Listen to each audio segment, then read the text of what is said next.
Hello दोस्तों, take cloth में आप सबका स्वागत है। मैं ये वीडियो लाइव स्ट्रीम करने वाला था बट अनफॉर्चुनेटली मेरे चैनल पे अभी लाइव स्ट्रीम का वो नहीं मिला एक्सेस मुझे, तो मैं इसको रिकॉर्ड करके डाल रहा हूँ। ये वीडियो मैं HTML के लिए बना रहा हूँ। जो बिगनर्स होते हैं जिनको नहीं मालूम कि HTML क्या होता है और वेबसाइट डेवलपमेंट के अंदर आना चाहते हैं, HTML सीखना चाहते हैं, तो वो ये वीडियो देख सकते हैं और मेरे चैनल को फॉलो कर सकते हैं। तो HTML क्या होता है? HTML क्या होता है? HTML की वैसे डेफिनेशन होती है हाइपर टेक्स्ट मार्कअप लैंग्वेज। इसको सेपरेट कर लो टेक्स्ट को। हाइपर टेक्स्ट मार्कअप लैंग्वेज, ये इसकी फुल फॉर्म होती है। और ये कहाँ यूज़ होता है? HTML वेब पेजेस बनाने के लिए यूज़ होता है। अब जैसे आप देख रहे होंगे कि मैंने यहाँ पे कुछ लिखा है, तो यहाँ पे जैसे ये मेरे ब्राउज़र पे पेज दिखेगा तो इस तरह से ये टेक्स्ट दिख रहा है। तो जो वेब पेज होते हैं जैसे गूगल, फेसबुक या कुछ भी आप जो वेबसाइट खोलते हैं, तो उस पेज को HTML के द्वारा ही स्ट्रक्चर उसका तैयार होता है। HTML वही काम आता है। और एक मार्कअप लैंग्वेज है, इसके अंदर बस मार्कअप्स होते हैं जिनको हम टैग भी कहते हैं, वो यूज़ होते हैं और उनका ही फॉर्मेट मिलजुल के एक कंटेंट टाइप तैयार हो जाता है जिससे हमारा पेज रेडी हो जाता है। तो जब हम सीखेंगे तो समझेंगे आगे कैसे होता है। तो HTML का जो अभी लेटेस्ट वर्जन चल रहा है वो है HTML5, और हम इसी को सीखेंगे। ठीक है, तो सबसे पहले जो हम लेते हैं इसमें बेसिक जो कोड होता है, हमारा ये जो VS कोड एडिटर है माइक्रोसॉफ्ट का। अगर आपके कंप्यूटर में नहीं डला हुआ तो आप माइक्रोसॉफ्ट की वेबसाइट से जाके VS कोड सर्च करके डाउनलोड करके इंस्टॉल कर लीजिएगा। ठीक है, और हम साइड बाय साइड दोनों देख रहे हैं कि हम HTML कोड लिखेंगे और उसका रिजल्ट ब्राउज़र पे कैसा दिखेगा। इस VS कोड में एक एक्सटेंशन डलती है इस चीज़ के लिए, तो वो चाहे तो आप डाल सकते हैं। ये एक्सटेंशन का नाम होता है सो प्रीव्यू। ठीक है, अगर आपको जानना है कि वो एक्सटेंशन कैसे वगैरह डालनी है तो आप कमेंट बॉक्स में लिख दीजिएगा, मैं उसके लिए बता दूंगा आपको कैसे होती है, क्योंकि इस वीडियो को ज़्यादा लंबा नहीं कर सकते हम। तो HTML का जो बेसिक मार्कअप होता है वो हम इसमें शिफ्ट अलर्ट जब हम ये लेंगे और टैब दबाएंगे तो हमें मिल जाएगा। तो अब इसको ज़रा देख लेते हैं। डॉक टाइप यहाँ पे लिखा हुआ है, यानी कि डॉक्यूमेंट टाइप। ये बताना चाह रहा है कि हमारा जो ये पेज हम बना रहे हैं वेब पेज, ये HTML कौन सा वर्जन है। यहाँ पे सिर्फ HTML लिखा हुआ है, इसका मतलब ये HTML5 वर्जन है। लैंग्वेज इस पेज की जो है वो शॉर्ट में लिखी हुई है। यहाँ पे एक एट्रीब्यूट के अंदर EN यानी इंग्लिश, यानी हम इस HTML के हमारे पेज में इंग्लिश लैंग्वेज का यूज़ करने वाले हैं। और यहाँ पे इसका एक सेक्शन शुरू होता है हेड। हेड सेक्शन के अंदर कुछ मेटा टैग्स आते हैं, कैरेक्टर सेट आता है UTF-8 जो कि यूनिकोड होता है, ये ही यूज़ करना चाहिए। और एक मेटा नेम व्यू पोर्ट ये जो आया है, इसको हम सॉरी ऐसे कर लेते हैं व्यू वर्ड रैप। तो ये जो view port content device with ये जो टैग आया है, इसको आप अभी चाहें तो स्किप कर सकते हैं, और अगर समझना चाहते हैं तो समझ सकते हैं। ये रिस्पॉन्सिव वेबसाइट्स के लिए यूज़ होता है, क्योंकि आजकल वेबसाइट लोग मोबाइल पे ज़्यादा खोलते हैं, तो ये टैग वहीं काम आता है ताकि जो हमारा वेब पेज है वो मोबाइल पे अलग तरीके से दिख सके और PC पे अलग तरीके से दिख सके। तो ये ज़रूरी होता है जब हम एक रिस्पॉन्सिव वेबसाइट बना रहे हैं, अदरवाइज इतनी नीड नहीं है। ठीक है, फिर एक आता है टाइटल। टाइटल काफ़ी इंपॉर्टेंट है क्योंकि ये हमारे पेज का टाइटल होता है। जैसे गूगल की वेबसाइट होती है तो उस पर गूगल लिखा होगा, और आप देख रहे हैं जब मैंने यहाँ पे अपडेट किया तो टाइटल यहाँ भी अपडेट हो गया। और यहाँ पे फेसबुक लिखा होता है तो फेसबुक होगा। हम यहाँ पे लिख लेते हैं HTML लर्निंग। ठीक है, तो ये बेसिक सा हेड के अंदर कोड है, इसको ध्यान दीजिएगा। Meta tags title. अब आ गई बॉडी। हमारा जितना भी हमारा HTML का कोड आता है वो सब हमारा बॉडी टैग के अंदर ही आता है मोस्टली। और बॉडी टैग जैसे ही क्लोज होता है वैसे ही HTML टैग भी क्लोज हो जाता है। तो इन दोनों टैग को हम नीचे कर देते हैं क्योंकि हमें सब कुछ बॉडी टैग के अंदर ही रखना है। तो अब वन बाय वन टैग्स हम देखेंगे जो कि यूज़ होते हैं जनरली सबसे ज़्यादा HTML के अंदर। मैं वही बताने वाला हूँ, वरना टैग तो बहुत सारे हैं, अगर मैं सारे बताऊँगा तो ये वीडियो बहुत लंबा हो जाएगा। मैं शॉर्ट में सिर्फ वही टैग बताऊँगा जो मोस्टली यूज़ होते हैं। तो सबसे पहला हम टैग देखते हैं हेडिंग टैग। हेडिंग टैग हमारी हेडिंग 6 प्रकार की होती है। जब हम यहाँ पे लिखेंगे H1 और टैब दबाएंगे तो ये ऐसे हमें कोड रेडी करके दे देगा, ओपनिंग टैग और क्लोजिंग टैग दोनों। ठीक है, हम यहाँ पे लिखेंगे हेडिंग 1। तो आप देख सकते हैं ये कितनी बड़ी हुई है, क्योंकि ये सबसे लार्जेस्ट हेडिंग जो होती है हमारी वो है। फिर आता है H2, उससे थोड़ी छोटी हेडिंग 2। ठीक है, आप देखते जाएंगे उसका साइज धीरे धीरे डिक्रीज हो रहा है। H3 जो कि है हेडिंग 3। ऐसे ही आगे बढ़ते जाएंगे, इसको हम कॉपी कर लेते हैं अब, paste paste paste, heading 3, heading 4 और यहाँ पे लिखेंगे 4, यहाँ पे लिखेंगे हेडिंग 5, हेडिंग 5 और यहाँ लिखेंगे हेडिंग 6 और ये है 6। तो 6 तरीके की हेडिंग होती है और आप देखते जाएंगे कि साइज कैसे छोटा होता जा रहा है धीरे धीरे। तो ये जो बाकी की 3 है नीचे की, ये काफ़ी छोटी हैं, तो इसलिए रेयरली यूज़ होती हैं। हम चाहें तो इन्हें हटा सकते हैं, बट आपकी नॉलेज के लिए मैंने आपको बता दिया कि 6 तरीके की हेडिंग होती हैं। हेडिंग 1 2 3 मोस्टली यूज़ होती हैं, तो हम इनको यहाँ पे रख लेते हैं। फिर एक टैग आता है पी टैग, जो यूज़ होता है पैराग्राफ राइटिंग के लिए। अब मैं यहाँ पे एक डेमो टेक्स्ट डाल देता हूँ, this is short paragraph demo text. ठीक है, और सेव करने की ज़रूरत नहीं है, वैसे ये अपने आप ही अपडेट हो जाता है। तो ये है पैराग्राफ के लिए यूज़ होता है। ठीक है, आई होप आपको ये दोनों टैग समझ में आ गए होंगे, हेडिंग टैग और पी टैग। फिर एक और टैग होता है हाइपरलिंक टैग, जिसे कहते हैं ए टैग। इसमें हाइपरलिंक रेफरेंस आता है, ये एक लिंक टैग होता है। इसमें हम लिखेंगे लिंक, एक एग्जांपल के लिए कि कोई भी लिंक है जिस पे क्लिक करेंगे तो कुछ चीज़ ओपन होती है, कोई लिंक कुछ भी टारगेट के लिए। तो हम यहाँ पे एक रेफरेंस के लिए HTTPS google.com डाल देते हैं एग्जाम्पल के लिए। अब जैसे इस पर क्लिक करो तो google.com खुल जाए। देखो अब ये तो गड़बड़ी हो गई, क्योंकि हमारे इसमें गूगल नहीं खुल सकता। तो हम इसको फिर से वैसे ही कर लेते जैसे था। ठीक है, वैसे आप उस पर करेंगे जब ब्राउज़र पे, तो आपको देखिएगा कि क्लिक करने पे गूगल खुलेगा। ये एक हाइपरलिंक टैग होता है। अगर आपको ये समझ में ना आए तो आप कमेंट बॉक्स में अपनी क्वेरी लिख दीजिएगा, मैं आपको बता दूंगा, रिप्लाई कर दूंगा आपकी कमेंट का। तो नेक्स्ट हम देखते हैं हमारा कौन सा टैग है, इमेज टैग।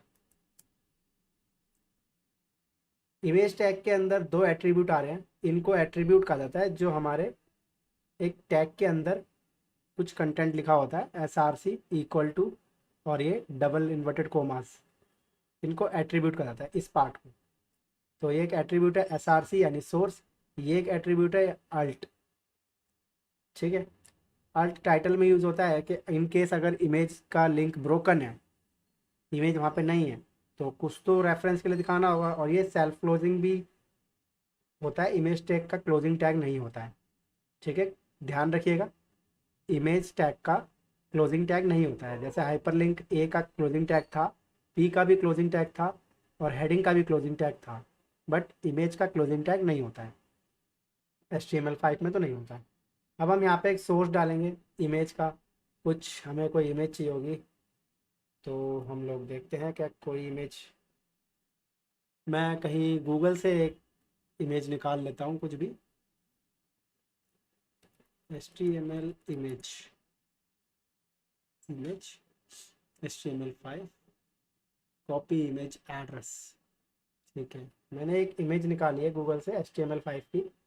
इसका लिंक तो काफ़ी बड़ा हो गया, पर आप देख सकते हैं कि ये काफ़ी बड़ा URL हो गया। पर जब मैंने ये इमेज यहाँ पे रखी है तो ये यहाँ पे आ रही है हमारे ब्राउज़र में। इससे बेटर कुछ और क्लाउड की इमेज मिल जाती तो ठीक था, ये काफ़ी बड़ा लिंक हो गया। बट यहाँ पे हम लिख देते हैं HTML5। अभी तो ये इमेज फाउंड हो रही है, तो ये अल्ट कुछ काम नहीं कर रहा है, लेकिन इनकेस यहाँ पे लिंक ब्रोकन हो, इसको मैं ब्रेक कर देता हूँ लिंक को ऐसे। तो अब आप देख सकते हैं वो लिंक ब्रोकन है HTML इमेज का, तो इसलिए यहाँ पे HTML5 लिखा हुआ है। अगर मैं ये अल्ट हटा दूंगा तो यहाँ पे HTML5 नहीं आएगा। तो आपने देखा ये अल्ट टैग के यूज है। कंट्रोल जेड करता हूँ। देखिए अगर image in case image found नहीं होती है सोर्स पे, तो जो अल्ट पे जो टाइटल हमने रखा होता है वो वहाँ पे दिखता है। और ये ज़रूरी भी है डालना, क्योंकि एसईओ पर्पज़ पे अगर हम अपनी वेबसाइट की रैंकिंग अच्छी करना चाहते हैं तो ये ज़रूरी है डालना, क्योंकि गूगल इसे रीड करता है। ठीक है, तो हमारा हेडिंग टैग हो गया, पी टैग हो गया, ए टैग हो गया, इमेज टैग हो गया। आई होप आपको ये चारों टैग समझ में आया हो। अगर इसमें कोई भी टैग आपको कन्फ्यूज़न लग रही हो तो आप कमेंट में मेरे से पूछ सकते हैं, बिल्कुल मैं आपका जवाब दूंगा।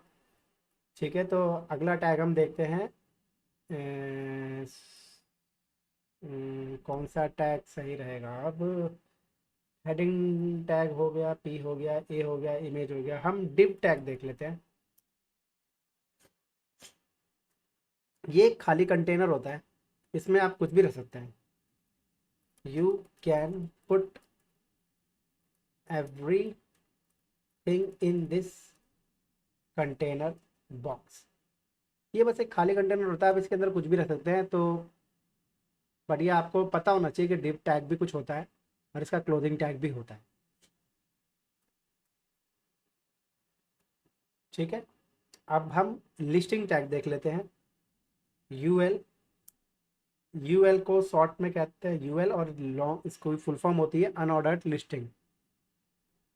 Unordered listing. ठीक है, तो ये इसका पेरेंट टैग होता है, और इसमें कुछ चाइल्ड टैग आता है एल आई, जैसे कहते हैं लिस्ट आइटम, यानी हम कहेंगे इसको लिस्ट आइटम 1। ठीक है, अब इसको हम कॉपी कर लेते हैं, कॉपी, और इसी तरह से दो और बना लेते हैं एग्जाम्पल के लिए, list item 2, list item 3।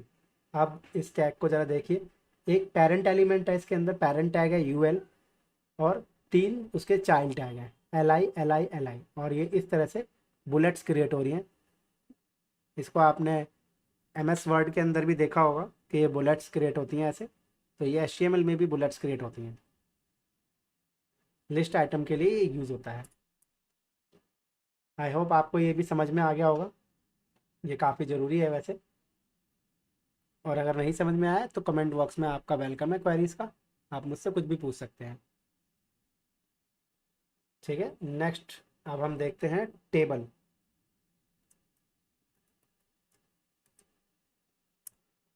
Table, table में ये एक पेरेंट एलिमेंट है। अब इसके अंदर एक और एलिमेंट आएगा जिसे कहते हैं टी हेड, टेबल हेडिंग। अब इसके अंदर आएगा टी एच,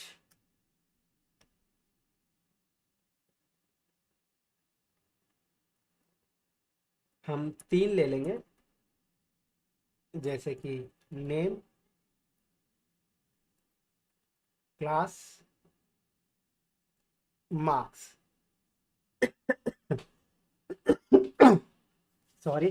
अब एग्जांपल के लिए हम एक स्टूडेंट का डाटा बना रहे हैं, तो इसमें हमने हेडिंग ले ली, टेबल में हमने बॉर्डर देना पड़ेगा कुछ, तो ताकि वो बॉर्डर दिखे। ये हो गया हेड। अब एक होता है इसका एक child element T body. Table का हेड तैयार हो गया, टेबल की हेडिंग तैयार हो गई, और टी बॉडी तैयार हो गई। अब इसमें हम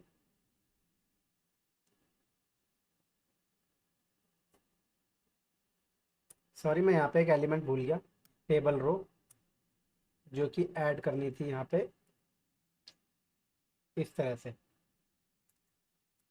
माफ़ करिएगा, मैं भूल गया था ज़रा सा, क्योंकि टेबल रो के अंदर टेबल हेडिंग आती है, टेबल रो क्रिएट करना ज़रूरी होती है। फर्स्ट रो हमारी बन गई है।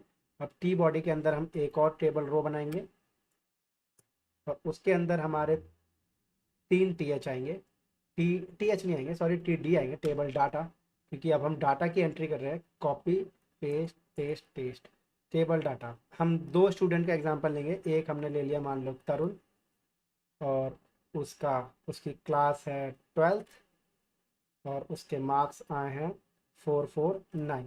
ये बस एक सैंपल है, तो आप देख रहे हैं किस तरह से तैयार हो रही है। इसी तरह हम एक और स्टूडेंट के लिए एक और रो लेंगे, कॉपी पेस्ट। अब इसमें हम लिख लेते हैं शिवम, और ये भी 12th का स्टूडेंट है और इसके मार्क्स हैं 547। एक एग्जाम्पल है जस्ट। आप जितने चाहें उतने स्टूडेंट्स के लिए उतनी रो क्रिएट कर सकते हैं और इस तरह से हमारे टेबल तैयार होगी। इसकी विड्थ हम टेबल की अगर हम करना चाहें तो 100% कर सकते हैं ताकि ये फुल विड्थ पे आ जाए। ठीक है, तो ये है टेबल का कोड। इसको ज़रा एक बार हम फिर से देख लेते हैं। सबसे पहले टेबल बनाते हैं, टेबल के अंदर फिर हम बॉर्डर ले लेते हैं। बॉर्डर नहीं रहेगी तो बॉर्डर के बिना ये थोड़ा अजीब सा दिखेगा, इसलिए बॉर्डर ज़रूरी है। और उसकी विड्थ 100% कर दी हमने। उसके बाद फिर इसमें दो पेरेंट एलिमेंट आते हैं, टेबल हेड और टेबल बॉडी। टेबल हेड के अंदर हेड रो आती है जैसे कि नेम, क्लास और मार्क्स। उसके लिए हमने एक रो बनाई और उसमें टेबल हेडिंग्स हमने डाल दी तीनों। जितनी हेडिंग्स हो टेबल के अकॉर्डिंग आप उतनी हेडिंग उतने इसमें टीएच ऐड कर सकते हैं, वो डिपेंड करता है आपके डाटा के ऊपर। तो अब फिर आते हैं हम टी बॉडी में। बॉडी में हमने एक दो टी टेबल रो बनाई है, 2 स्टूडेंट्स के लिए। ज़्यादा स्टूडेंट्स हो तो ज़्यादा रो, और जो उनका डाटा है वो हमने फिल कर दिया टेबल डाटा के अंदर। इस तरह से टेबल तैयार होती है। आई होप आपको ये समझ में आ गई हो। अगर आपको समझ में ना आ रही हो तो आप कमेंट बॉक्स में पूछ सकते हैं, मैं आपका जवाब ज़रूर दूंगा।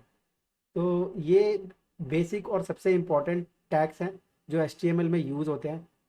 आज इस वीडियो में अभी तक के लिए इतना ही है, और आगे भी कुछ जो अब एडवांस थोड़े से टैग हैं जो यूज़ होते हैं HTML में, उसके लिए मैं सेकंड पार्ट लेके आऊँगा HTML के ट्यूटोरियल का, क्योंकि इसमें सब कुछ कवर कर पाना इतना पॉसिबल नहीं है, वीडियो बहुत लंबा हो जाएगा फिर।